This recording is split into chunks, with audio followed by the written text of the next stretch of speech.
It's 6:30. I'm Jeff Johnson, and it's right now minus 13 in the Elk Valley, minus 12 in Cranbrook. News is for Beachcomber Hot Tubs and Royal LePage East Kootenay Realty.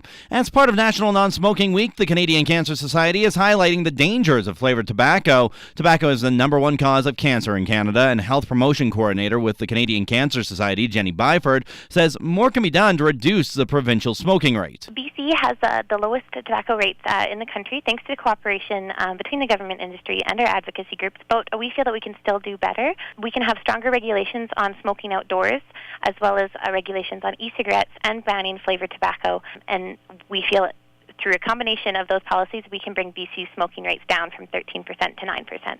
Flavored tobacco comes in chocolate, cherry, strawberry, peach, and other fruit and candy flavors. Byford says more than 50% of teenagers in BC have experimented with flavored tobacco, and these products are addictive. Some unfortunate news out of Alberta this morning. RCMP say the officer who was shot in the head while investigating a vehicle theft north of Edmonton has died. Police say Constable David Matthew Wynn, who was 42, never regained consciousness after he was wounded last Saturday morning. Meanwhile, Justice Minister Peter MacKay is rejecting a call for an in-depth examination of police and justice system protocols in the wake of the two Mounties being shot in Alberta. RCMP Commissioner Bob Paulson said Sunday that a review may be in order because the suspected shooter, who was later found dead, was a free man despite a violent criminal history. But MacKay says a royal commission will not provide the answers we need.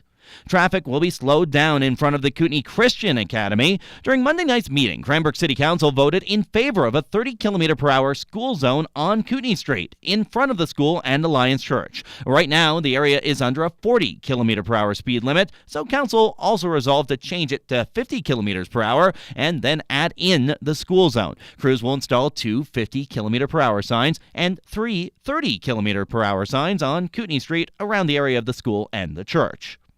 The Bank of Canada will make its latest interest rate announcement this morning and issue its latest report on monetary policy. The report is expected to explore the economic damage inflicted on Canadian industries and governments by months of falling oil prices. Liberal leader Justin Trudeau accuses the Conservative government of relying too much on high oil prices and calls its explanation on the budget delays the political equivalent of the dog ate my homework.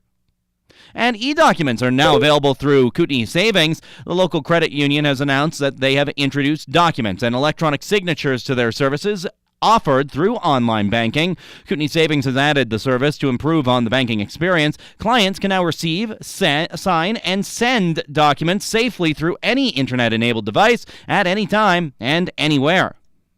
Sports is for Meadowbrook Motors. The Kootenay Ice beat the Vancouver Giants 4-3 in Western Financial Place in Cranbrook last night. Captain Sam Reinhart had 2 assists in the game, helping on the Tyler King opener and the eventual game winner from Zach Zabrowski. Reinhart says the team adjusted to the Giants' forecheck after the first period. I think we started moving pucks a little quicker. I think we went back and forth a little too much in the first, and I got away from that in the second 2 periods. Luke Philp and River Beatty scored for Kootenay in the second period. Reinhardt and teammate Renat Valive were honored before the game for winning a gold and silver medal at the World Junior Hockey Championship. In the NHL, Vancouver's 3-game winning streak is over. The Canucks fell 4-1 to the Tampa Bay Lightning. Alex Killorn led the way for the Lightning with 2 goals. Tampa Bay scored 3 times in the third period en route to the win.